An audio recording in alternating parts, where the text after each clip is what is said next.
The House will be in order. The prayer will be offered by Chaplain Kibben. Would you pray with me? Eternal God, we pray this day that the soul of our colleague and friend, Congresswoman Sheila Jackson Lee, may now rest in peace. In serving you, none of us lives for ourselves. And Congresswoman Jackson Lee has spent her life in relentless pursuit of racial justice, social and economic equity, a champion not just for her constituents, but for all those who need a voice for change. Likewise, in faith, none of us dies for ourselves alone.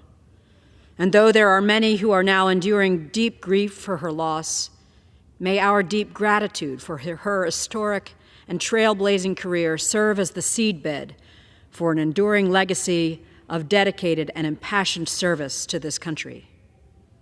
Lord of both the dead and the living, inspire us through Sheila Jackson Lee's life, fueled by her warrior spirit, that in her death we would be compelled to take up the fight for liberty and justice for all peoples.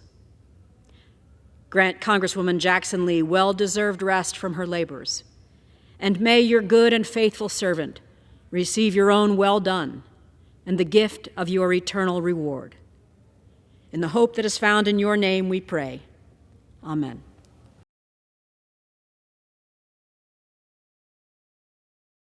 Mr. Speaker, I rise to honor our colleague Sheila Jackson Lee. It's strange to be here and not see her at a microphone because we know her as the outspoken and the oft-spoken colleague in this House. When I was elected back in 1994, Sheila and I were part of a very small Democratic class of 13. And even then, certainly, and even last year, or even a couple months ago, I never thought that I would be memorializing her after an illness that took her far too swiftly. She's an icon in Houston and in Texas politics. She always showed up for her constituents, just as she always showed up here. She chose to spend some of her final days helping those who were trying to recover from Hurricane Beryl, personally passing out food and water and connecting families. Sheila's known all over Houston for being a fighter for her community. Here in Washington, she was certainly a fierce advocate for many causes, but particularly racial justice and equality. She was responsible for our nation now recognizing in the bipartisan effort she made with Senator Cornyn Juneteenth as a federal holiday to recognize the horrors of slavery and our recovering from them. She fought relentlessly to end the scourge of community violence in her work on the Violence Against Women Act, the Sentencing Reform Act, the Kimberly Vaughn Firearms Safe Storage Act, and of course she treasured her children Erica and Jason and her grandchildren Ellison and Roy, as well as her dedicated staff members here in Washington and in Houston. She graduated with honors in the first Yale University class to include women. She was a trailblazer there as she was here and a mentor to many. While a demanding boss, she had a great sense of humor, a side many do not remember. She seemed to be everywhere and involved in just about everything here, providing inspiration to many and a determined advocacy. The stories from her former staff members who knew her best attest that she played a major role in their professional development and provided a launching pad for their careers. So with the bipartisan support of so many here, I ask that all join our delegation in a moment of silence for our respected colleague, Sheila Jackson Lee.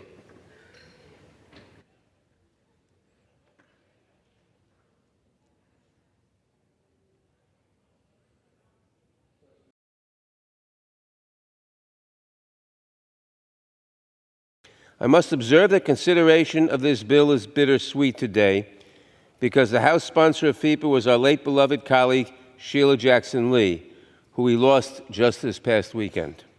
Her impact on this chamber was immeasurable, and she was a champion of so many issues, from criminal justice to voting rights to civil rights and civil liberties and so much more. In closing, I want to take a moment to pay tribute to the gentlelady. Not on my side of the aisle, not always on my side of a vote, but never has our committee had a harder working, more dedicated member, a member who I had the honor of traveling with to many places, including the Middle East, Africa, and elsewhere.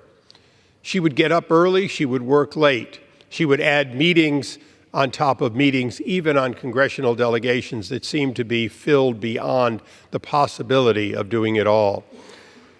I don't remember a piece of legislation in which she wasn't prepared to opine on it with accuracy and proper briefing, and I don't remember an opportunity missed to offer an amendment or a need for greater transparency. So I join with my colleague, Mr. Nadler, in saying she will be missed. She will be missed because nobody could have had somebody more interested in transparency, in proper reporting, and, quite frankly, the importance of this body. She was a person of the House, and she will be missed.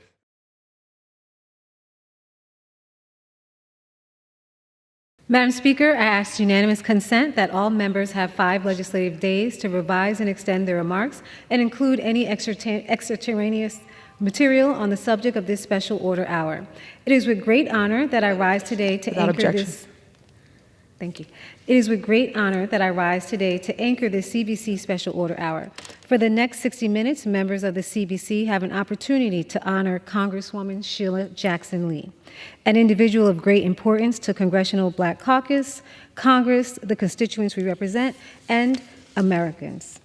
It is now my privilege to yield to the Honorable Barbara Lee from California's 13th District.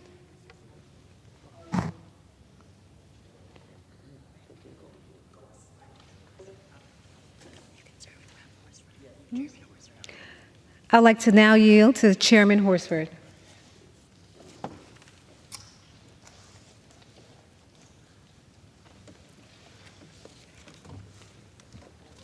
like to thank my colleagues, Congresswoman Sheila McCormick and Congressman Jonathan Jackson, for co-chairing our Special Order Hour for the Congressional Black Caucus.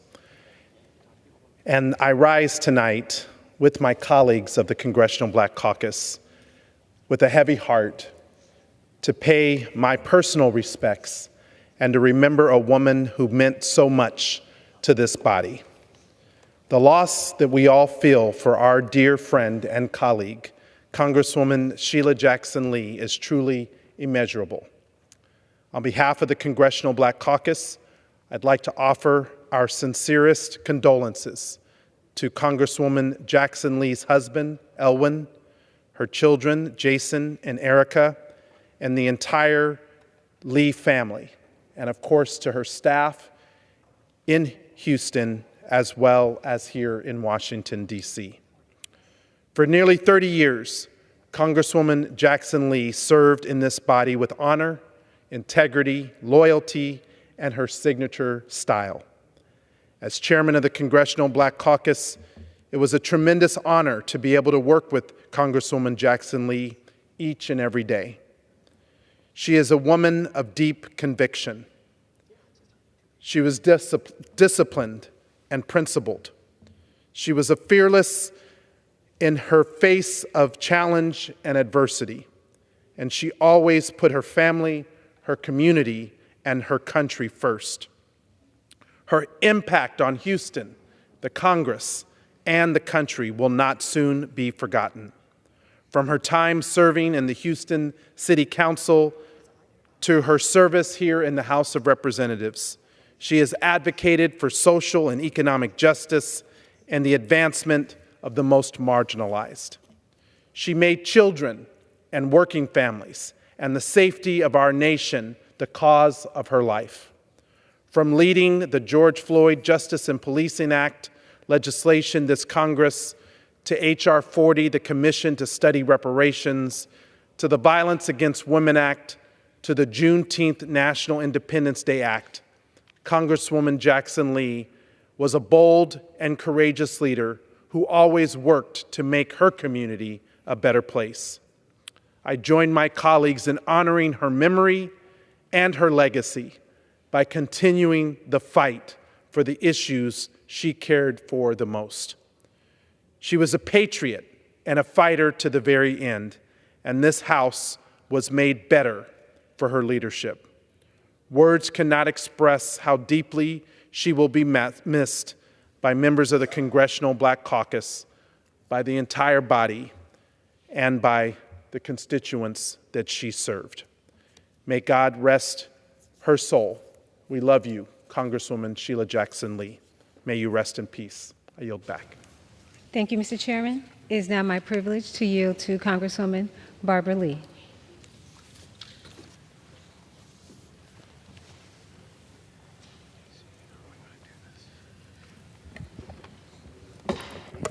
Oops.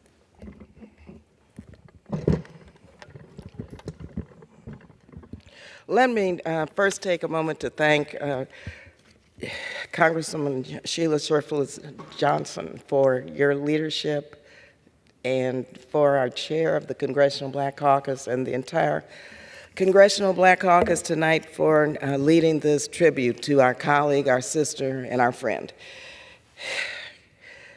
And to Sheila's family, her community, her friends, my deepest condolences. You know how much we love Sheila, and we know how much you loved her and how much she is missed already. Now, let me just say a couple of things. First of all, I met Sheila before I met Sheila. This was when I was in the legislature. I went to the graduation where my niece was attending college, Prairie View College, right out of Houston, Texas. There was a great orator who spoke at that commencement. This was probably 95, 96. This orator spoke probably about 2 to 3 hours in the hot sun. It was a great speech, and I'll never forget that speech. But it was over 2 hours, and everyone was listening intently in that hot sun. And finally, when I met Sheila, actually, you know what I'm talking about, coming to Congress, I felt that I knew her because this speech was so profound until 4 or 5 years later. Hi, sister. Hi, Barbara. She was, first of all, an effective legislator. We know her well as being right down here on the floor. I think she had an amendment for every single bill that came to the floor.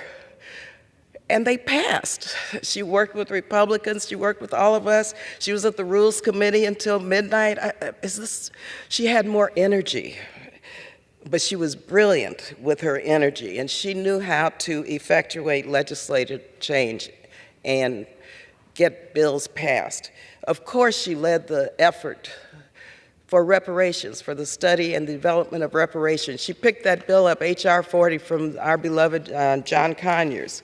She led the effort to reauthorize the Violence Against Women Act. And yet, she was the lead author of the Juneteenth national holiday federal legislation, and we cannot forget that. And I have to remind people in her absence this year that as we celebrate in Juneteenth, we cannot forget the name Sheila Jackson Lee.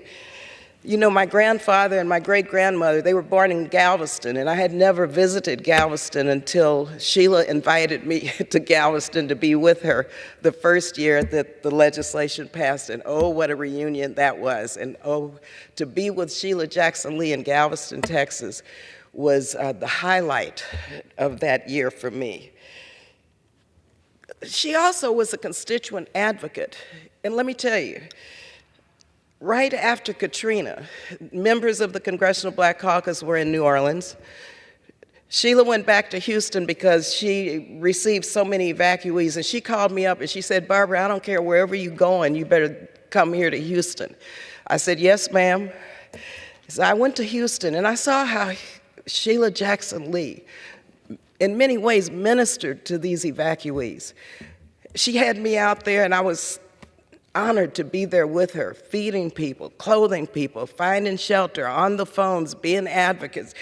She truly loved people. And you know, when people got stuck at the airport in Houston, once my sister did, and constituents, I would call Sheila. She'd have me up all night long talking to people on the phone until the problem was resolved. She was dogged about constituent services. She loved people. She was a caregiver also for her mother. Many don't remember this. If you weren't here, her mother lived in New York, and her mother was very ill, and it was during the time that my mother was very ill. Sheila stayed on that phone talking to caregivers. I was on the phone talking to my mother's caregiver. We were comparing notes. We were comparing medicines. We were doing this, that. She'd get on the plane, fly up there, come back here. She was a daughter who truly loved her mother and took care of her mother until the very end. And I learned a lot from Sheila going through what I went through with my mother as she was making her transition. Bye. Also, Sheila was a global citizen. For those of you who've traveled with her, you know she was a queen. Sheila went to school in Nigeria. Now, I've been in refugee camps with Sheila. I've been on many CODELs with Sheila, some of which I led. And Sheila would call me way past the deadline. You all know what I'm talking about, like 24 hours before the CODEL departed, I'm going. I say, but Sheila, the deadline was 3 weeks ago. I'm going. Yes, ma'am. She went. But she provided so much insight and input and brilliance on all of these CODELs until members came back more informed and with more clarity about what the issues were we were dealing with. The last CODEL that I led to Africa, it was, I believe, in 2022 when, during that period, the devastating flood in Pakistan occurred. You know, Sheila was chair of the Pakistan caucus. She had me on the phone as an appropriator from Ghana, calling back here, making sure that we were ready to respond to the devastation in Pakistan. Sheila said, you've got to go with me to Pakistan. I said, Sheila, we're in Africa, and we got to get back to America first, and I've got to clear my schedule. She said, no, you've got to go with me to Pakistan. Sheila, I can't go, but I'm going to do everything I can do to help. Well, I could not go, but Sheila, we landed here in Andrews. Sheila flew to Houston. The next morning, she left for Pakistan, and she spent, I guess, 5 days there helping people through that dire, terrible flood that was taking place. And she would call me every other hour. Where are we? Did you call USAID? Yes, ma'am. You know, that's how Sheila was. She was a person who was obsessed with taking care of people and changing the world and making life better for everyone. Our personal friendship was deep and broad.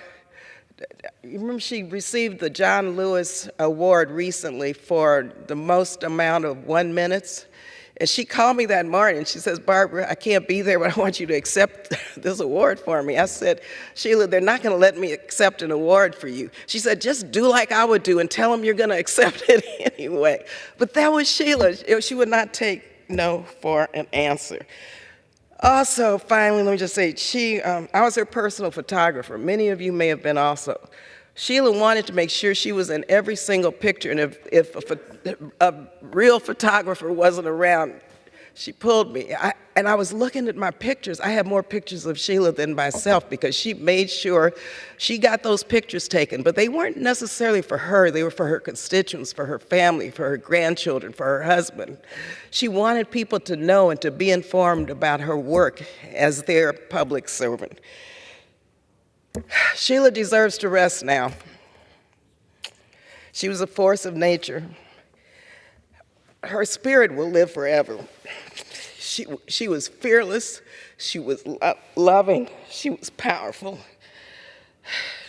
And I'm reminded of one scripture, 2 Timothy, and this reminds me of Sheila.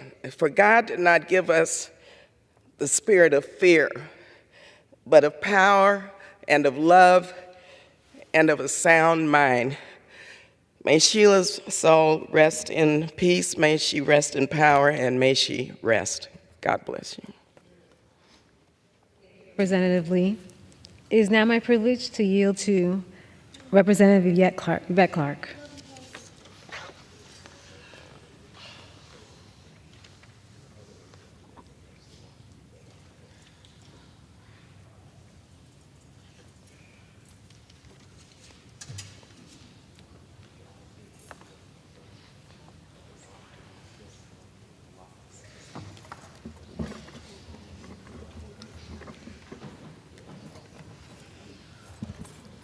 Let me thank my colleagues, Congresswoman Sheila McCormick and Congressman Jonathan Jackson. Let me thank our chairman of the Congressional Black Caucus, Stephen Horsford, and my colleagues of the Congressional Black Caucus for this opportunity to share some thoughts about our dearly beloved colleague, Congresswoman Sheila Jackson Lee. To Elwyn Lee, Erica and Jason, other members of the Lee family and staff, loved ones, friends, and constituents, on behalf of myself, the Clark family, the people of the 9th District of New York, I extend my deepest sympathies and heartfelt condolences. Madam Speaker, I rise on this day to remember the gentle lady from Texas, my friend, my mentor, my dear colleague, the Honorable and incomparable Congresswoman Sheila Jackson Lee. Sheila was the granddaughter of Jamaican immigrants and a daughter of New York. I was blessed to know her for many years. I've served with her for just short of 18 years. We both served on the Homeland Security Committee, and we bonded over many of our deep connections. You see, my parents are Jamaican immigrants, and as it turned out, Sheila Jackson Lee's uncle was one of my mother's biggest donors when she was a member of the New York City Council. I had an opportunity as a council member to meet the incomparable Sheila Jackson Lee on many events and activities and occasions where we gathered. And so to come to Congress as the only Black woman elected to Congress in the year 2007, I ran into someone who I'd already become acquainted with and who put me under her wings. As the author of the Violence Against Women Act, the Juneteenth National Independence Day Act, the woman who reintroduced the George Floyd Justice and Policing Act, H.R. 40, and the bill to provide a study on reparations, our nation will long remember the scale and scope of her legislative acumen and successes. We were blessed because she was a justice seeker, and relentlessly so. There was not a piece of legislation, as one of my colleagues, I think it was Barbara, stated, where she did not come in with an amendment if she found any inequities within that legislation. And she was able to convince members on both sides of the aisle of the need to include an amendment that would provide that breathing room for the oppressed in our communities. And so we are grateful for not only her leadership of the people of Houston, Texas, but by extension, the people across this nation who have benefited from her work. And we in the Congressional Black Caucus and countless others across the nation will long feel the gravity of her absence. One of the projects that we worked on together is now resident at the Congressional Black Caucus Foundation, and that is the Sojourner Truth Legacy Project. Prior to me arriving here in the House of Representatives, Congresswoman Lee led a group of women to make sure that a bust of Sojourner Truth would be placed in the United States Capitol. And she worked and she worked and she worked. And the year that I was elected, as it turns out, not only was the legislation passed to have that bust created, but it was actually placed in the new Capitol Visitors Center in 2007.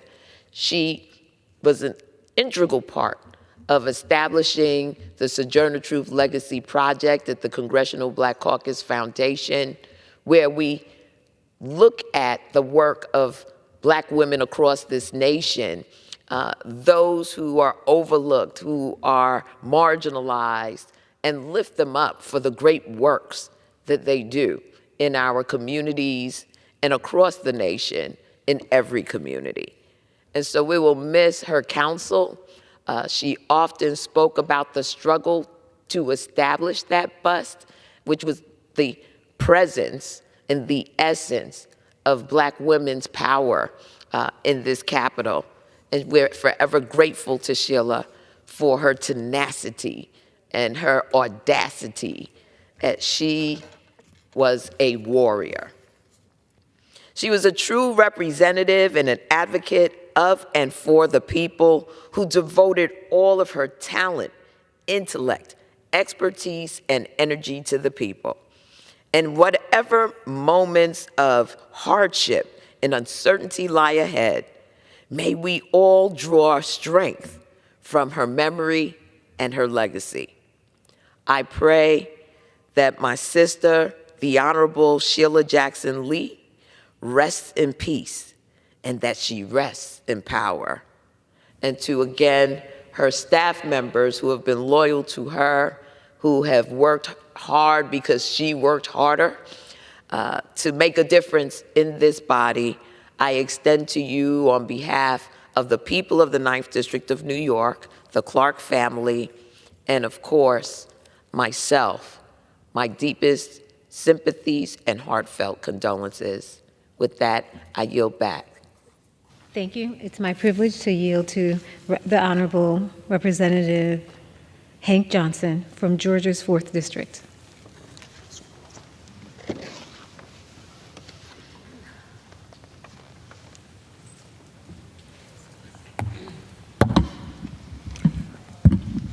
I want to thank Congresswoman Sheila McCormick, as well as Congressman Jonathan Jackson, for convening us together tonight to host this special tribute to our dearly beloved and dearly departed colleague, Congresswoman Sheila Jackson Lee. Today, I rise with a heavy heart to honor and remember my colleague, but more importantly, my friend, Congresswoman Sheila Jackson Lee. The Congresswoman led an extraordinary life, and she leaves an extraordinary legacy of legislative and humanitarian service to mankind. Though short in stature, Sheila Jackson Lee stood tall, and she spoke with command and authority. Never scared, Sheila was bold and imposing. She never played herself cheap, and she certainly wasn't gonna let anybody else do so.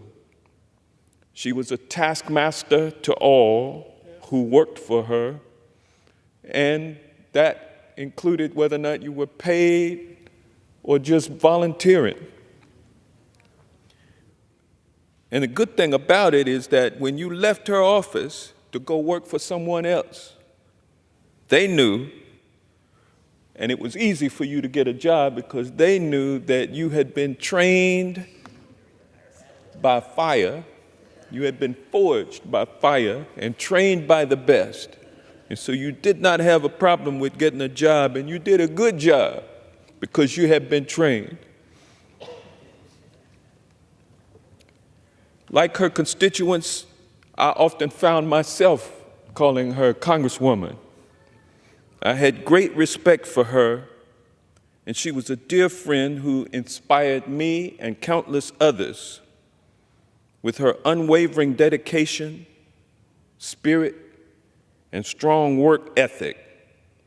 I find solace in the knowledge that her spirit will live on through the lives she has touched and changed and the causes that she has championed. Her legacy will continue to guide us as we strive to build a more just and equitable society. I extend my deepest condolences to her family, friends, and constituents. Let us honor her memory by continuing her work, lifting our voices to pursue justice, and most importantly, embodying the values she holds so dear. This is how we can honor her legacy. Thank you for your service, and with that, I yield back. Thank you. It is now my privilege to yield to Honorable Kwesi Mfume from Maryland's 7th District. Thank you very much. I want to thank the distinguished gentlewoman from Florida for yielding some time. I know there are a lot of people who have a lot to say about someone who we cared about and loved, and so I do appreciate this time. I want to thank her and the honorable gentleman from the state of Nevada, Mr. Horsford, the chair of the caucus, for convening this special order tonight. And it is a special order for a lawyer, a legislator, a woman who saw things that were not and found it in her heart to find a way to make those things come into existence. So I extend my condolences to her husband, Elwin, to her 2 adult children, to other members of the Jackson Lee family, and to the people of Houston who knew her, embraced her, loved her, and kept her. I first heard of Sheila Jackson Lee before she ever got here. In fact, I was a member of the House then, and she came in with a big class. I think she got here in 95, and she won the election in 94. I think Jim Clyburn was a part of that class, Bobby Scott, Maxine Waters, a number of people who came in the door bigger than life. And there was Sheila, who was also bigger than life, and who taught us along the way things that were sometimes not so obvious about fighting for what you believed in. She was a member of the Houston City Council before she got here, and they didn't know what to do with her because she would not stop fighting for the things that she believed in, one of which was gun control and gun safety, long before it became something popular for people to talk about and to advocate. And it was in that Houston City Council that Sheila passed their first ever gun safety ordinance, putting the onus on parents to keep guns away from children in the house, to keep them locked, or to not have them there altogether. And some people thought it was an overreach. But nobody knows to this day how many lives may have been saved, how many children could have been injured that were not. And then it was many years later that that same council and many of the people of Houston thanked her for what she had done. Now, before Sheila got here, Craig Washington was the elected member of that district.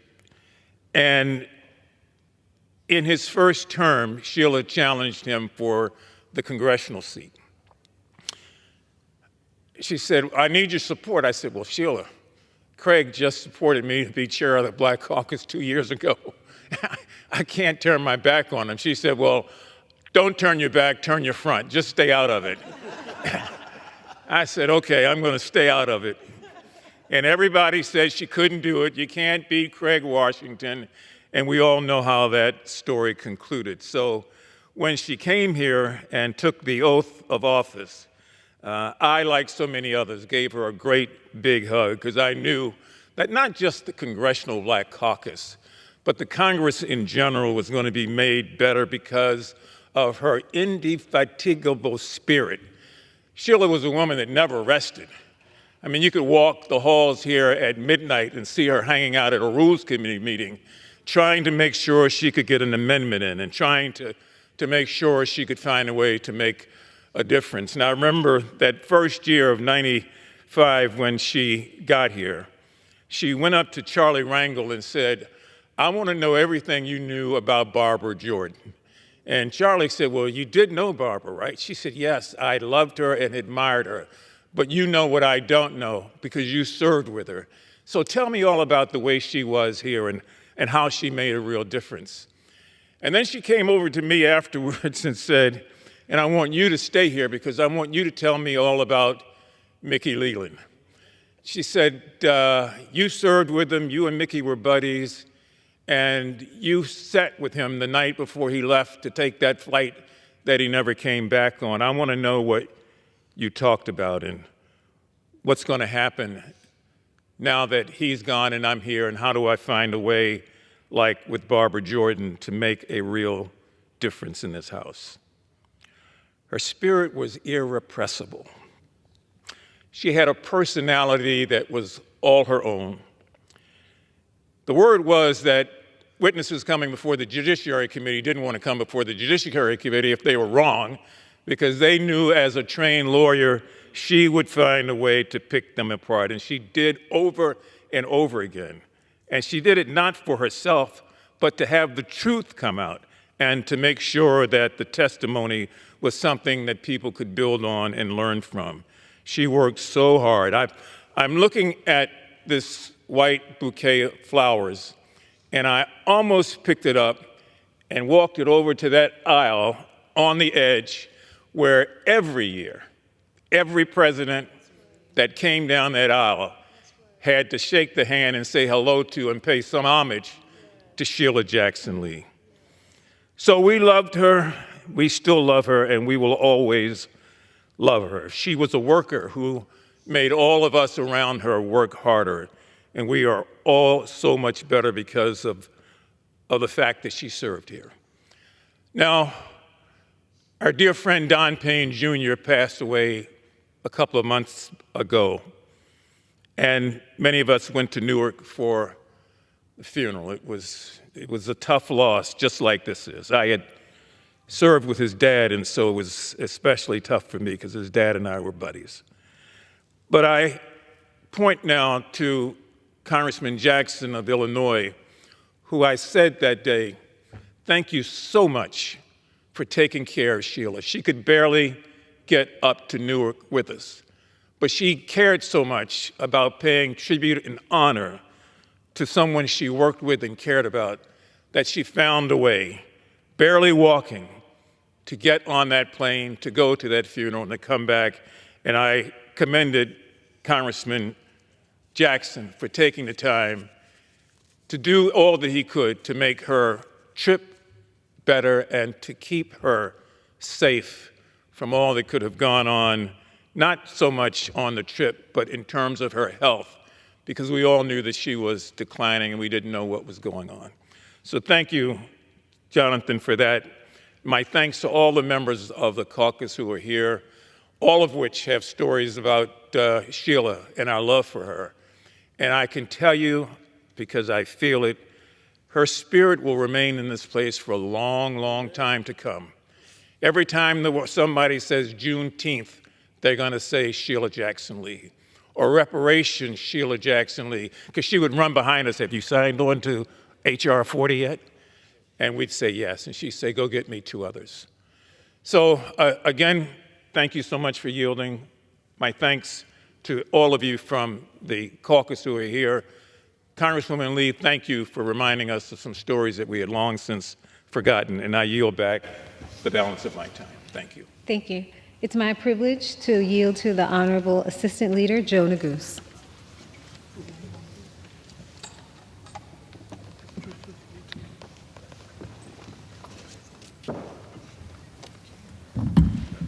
First, let me say thank you to the distinguished gentlewoman from Florida and the gentleman from Illinois for hosting this important special order hour to honor our friend, our beloved colleague, Judge Jackson Lee.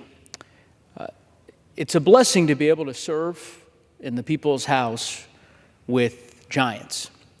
And Madam Speaker, you've had the opportunity tonight to hear from several, to be able to serve with Congresswoman Lee and to serve with Congressman Mfume, among many others, and to hear their perspectives on their time serving with Judge Jackson Lee. Mark Twain once said that history doesn't often repeat itself, but it does rhyme.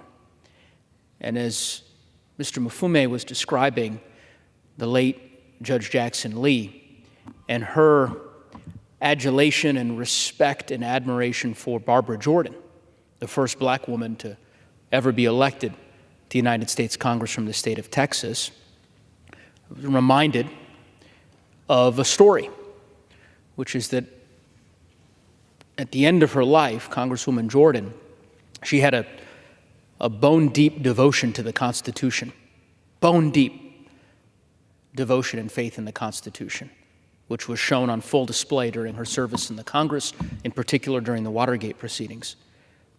In 1996, when Barbara Jordan passed away and they were searching through her belongings, they found in her purse a copy of the U.S. Constitution.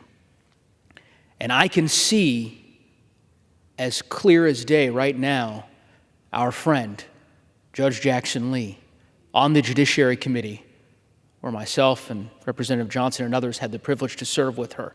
I can see her holding the Constitution out as she's questioning a variety of different witnesses that have come through that committee. Judge Lee's faith and devotion and commitment to the Constitution was bone deep. And to hear Representative Mfume describe his conversations with her as she asked him about the great Barbara Jordan, it's beyond moving. As I try to come up with the right word to describe Judge Lee, and I call her Judge Lee because I would always call her Judge Lee. She would call me Attorney General, although I've never been an Attorney General, but she had decided that that would be my moniker. As I try to develop and think and have spent time over the past several days to describe the word, or rather conjure up the word that I would use to describe her, the best word that I've been able to come up with is prolific. She was a prolific orator. One need only look at the C-SPAN records to see that she spent more time on the House floor in this chamber speaking directly to the American public than any member of the U.S. House of Representatives. Think about that legacy. She was a prolific legislator. We've heard from many of my colleagues about the many bills that she was able to get across the finish line, signed into law by multiple presidents. For me, the work that I remember most vividly is her work to combat gun violence, which was a lifelong passion of hers that she pushed for on the Judiciary Committee. She was a prolific colleague. I, too, joined my colleagues at the funeral for Don Payne Jr., and I remember well seeing Judge Lee at that service and being so moved that someone fighting such a terrible disease would somehow muster the physical stamina and courage and strength to venture to New Jersey to say goodbye to her friend. About a month ago, 6 weeks ago, I got a call. I was here in Washington at 10:50 p.m. on a Wednesday night from Representative Jackson Lee. She was in Houston. I thought that she was calling to check in, perhaps. I was eager to talk to her about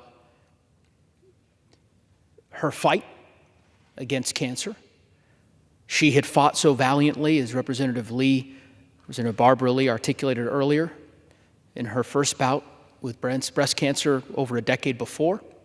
I had shared with her that my wife had been battling breast cancer for the last year and that we were drawing strength, knowing that she was steadying herself for this next battle. But she didn't call me to talk about the disease.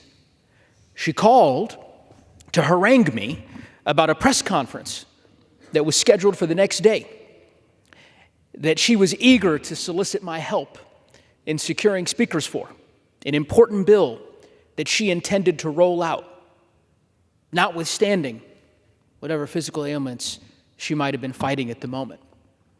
Working until the end. And I know I'm not the only one who was a recipient or a beneficiary of her calls. Prolific. I'll close with my final observation. I remember coming into the Congress, and of course Representative Mufume mentioned this, I suspect others have as well.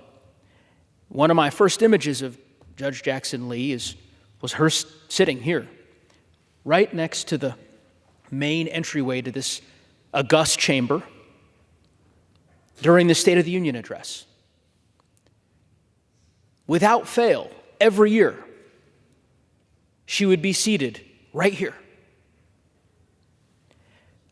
A few days ago, I came across a commendation, a recounting of Judge Jackson Lee's life and this particular author's view of why Judge Jackson Lee always found herself right here.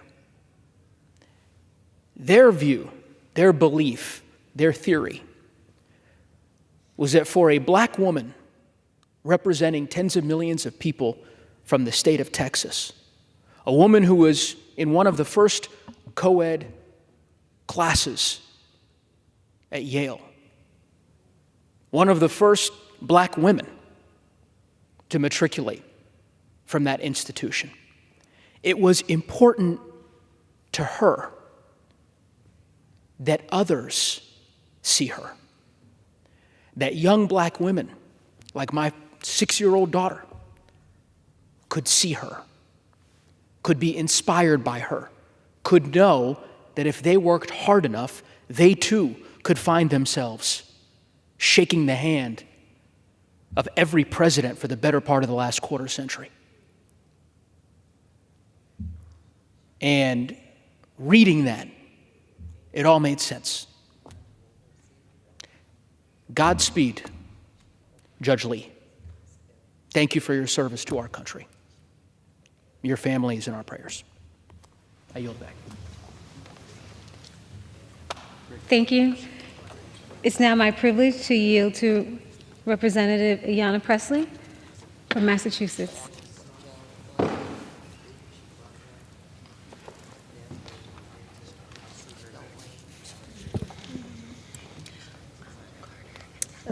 Thank you, Congresswoman Sheila McCormick, Congressman Jackson, for convening this special order hour for indeed a special woman.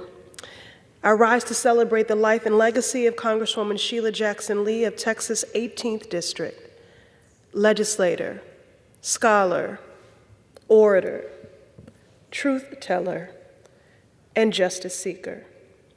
From Houston to Boston, from the nation's capital to throughout the African diaspora, Sheila Jackson Lee is a name you should know. But if you don't, trust me, you have benefited from her work. Recognizing Juneteenth as a national holiday, reauthorizing the Violence Against Women Act, advocating for police accountability, reparations, and so much more.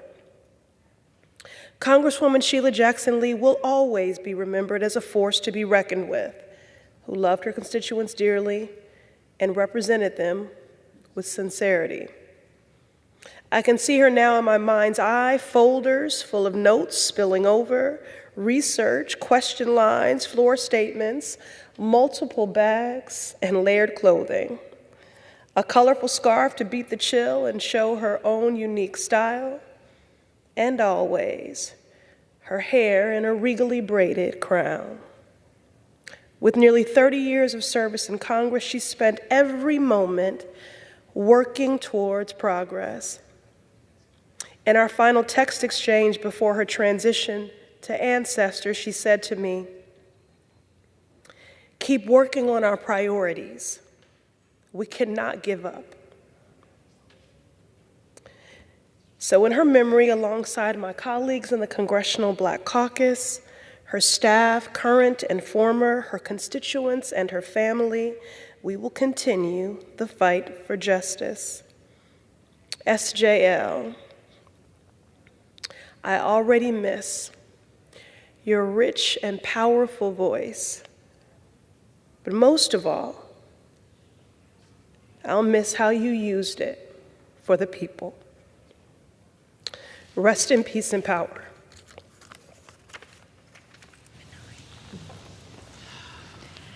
It is now my privilege to yield to the Honorable Troy Carter from Louisiana.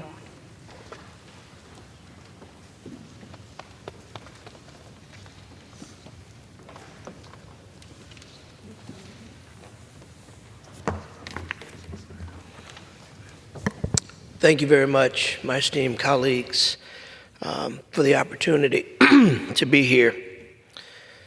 We're here to honor the memory of a dear friend and colleague, Congresswoman Sheila Jackson Lee, a true statesman and a fierce defender of justice, fairness, and our great democracy. A dedicated member of the Congressional Black Caucus, her contributions have been nothing short of transformative and incredible. I was blessed to visit her numerous times in Houston, Texas, and travel with her around the world. She was also instrumental in helping so many Louisiana natives during Hurricane Katrina, providing exceptional casework and services in Houston. After Katrina, so many of our people were homeless, lost, in need of love and care. Sheila Jackson Lee was there. She called us regularly to give us reports. Whenever there was an issue in Houston and it was someone from Louisiana, she was Johnny on the spot. Wasn't her district, wasn't her people. They couldn't vote for her. It was her true love and passion for people that caused her to step up. She was a giant, although small in stature. Her heart was so big and her brain was even bigger. I've never met anyone as passionate and as smart on every single issue she touched. When she stepped up, she spoke with a degree of power, familiarity, intellect, energy, and grace. They just don't make them like that anymore. You've heard my colleagues say that she would show up everywhere. Once we came back from a codel across the country, and while we were stuck because we had plane trouble, we were stuck waiting for another aircraft, and then there was an issue going on in India. And we were all exhausted trying to make it home. Sheila said, I've got to go there. I've got a lot of natives in my community. And we were all exhausted. And we said, everyone chuckled and said, we're all going home. Next thing I know, I looked at CNN when I got home, and there was Sheila Jackson Lee. She was there in the midst of it all by herself, not a part of a codel, not a part of any other team, not a part of anything other than a person with a big heart that knew that she was needed. She was the first female ranking member of the Judiciary Subcommittee for Crime, Terrorism, and Homeland Security. And as a senior member of the House Committee on Judiciary, Homeland Security, and Budget, she spearheaded critical policies for institutional change. Her reintroduction of the George Floyd Justice and Policing Act exemplified her unwavering commitment to uplifting the Black community and improving our nation. Sheila called me, as our assistant leader just mentioned, and she said, I need you to go and run this press conference for me. I can't be there, but I need you to go and run the press conference, and I need you to address the family and let them know how much we love them and how much we care. And I can't be there, but I'll be on the phone. And she was on the phone. We couldn't see her. I suspect she may have been in the hospital. But she spoke with the same degree of love, passion, and strength for the family who had been so wronged. I was honored when she made that call to me personally in May to partner with her on the press conference promoting this critical piece of legislation. It is one of her most recent and fond memories of working closely with her. It was one of the very last official actions of her passion, and there's so many. We will forevermore miss the intellect, the passion, the strength, the courage of Sheila Jackson Lee. Congresswoman Sheila Jackson Lee will be sorely missed by her immediate family, her Congressional Black Caucus family, her Democratic Caucus family, all the citizens of Texas, and countless others she touched around the world. Her unwavering commitment to her principles and her tireless advocacy for the underrepresented, has left an indelible mark on our nation. On a personal note, Sheila was just not a colleague, but also a treasured friend and mentor to me and many others. We devoted a bond of service for mankind. Her wisdom, compassion, and strength has guided us through many challenges. Her legacy will continue to inspire all of us as we strive to be better, do better, and try to continue the incredible work that she's done. Rest in peace, my dear sister. Rest in peace. Thank you, Representative Carter. Madam Speaker, may I inquire how much time is remaining? The gentlelady has until 10 p.m., so there's about 9 minutes remaining. Thank you. I'd like to yield now to my co-anchor, Representative Jonathan Jackson from Illinois. Thank you very much. I'd like to thank the Honorable Sheila Shurfless McCormick, my co-anchor in this Congressional Black Caucus Special Order Hour. I'd like to be affiliated with all of the comments that my colleagues have shared regarding this remarkable woman, our colleague and dear friend, Sheila Jackson Lee.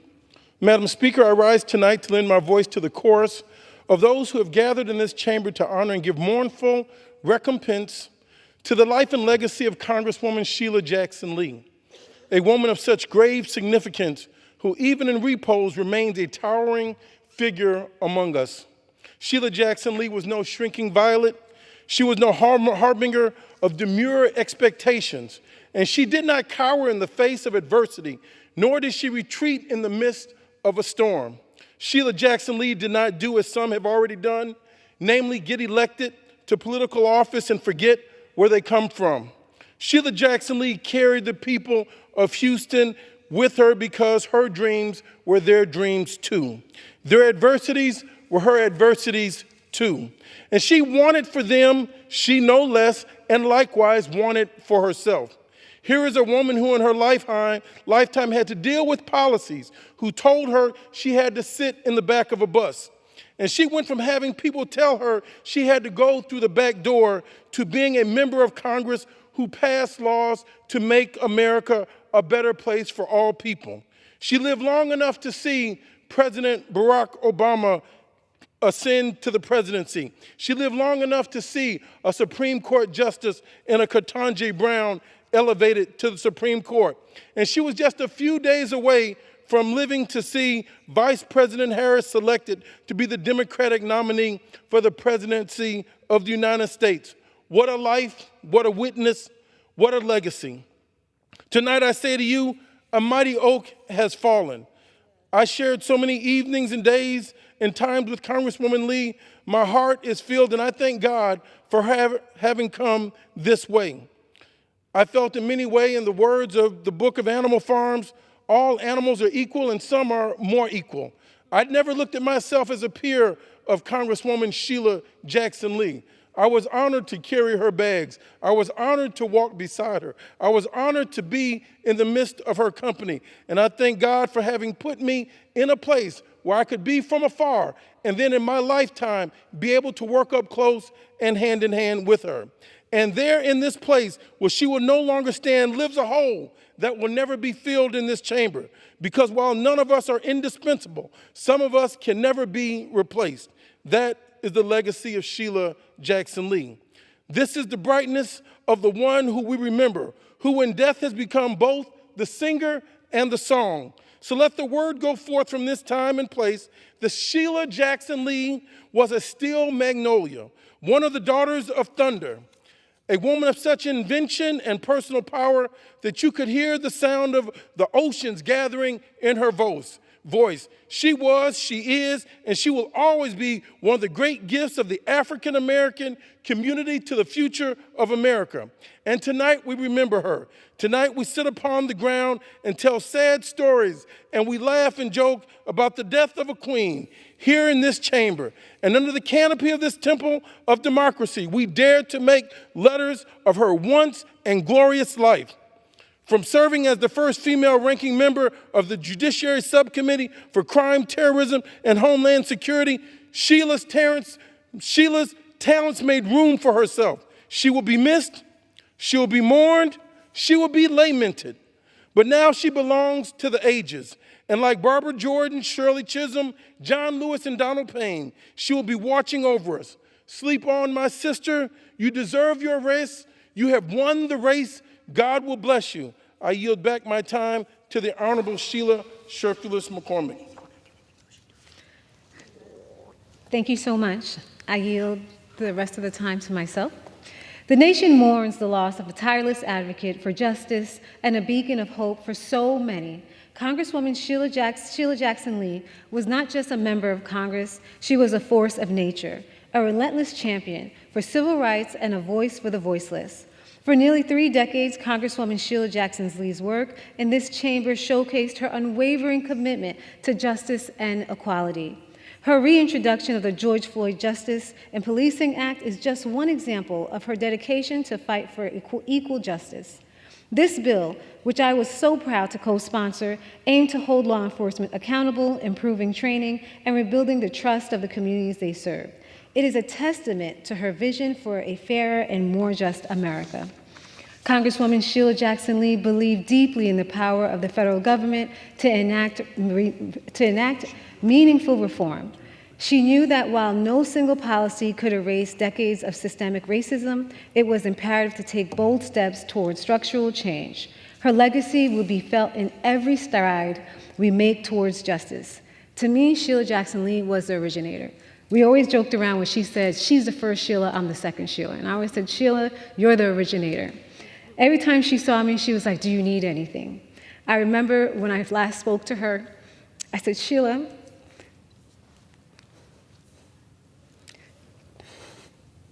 you sound strong today. And she said, Sheila, whatever you need, call me, I will be there. If you need to know how to do it, I'll show you. She made me a promise. She said, I will always be there. And the day she passed, I said, Sheila, we will remember your legacy. She was at every special order hour. Amen. Every single one. And the last one, I looked back and I said, Sheila, you ready? And she said she couldn't do it. And Jonathan held her, and I knew that was the last time.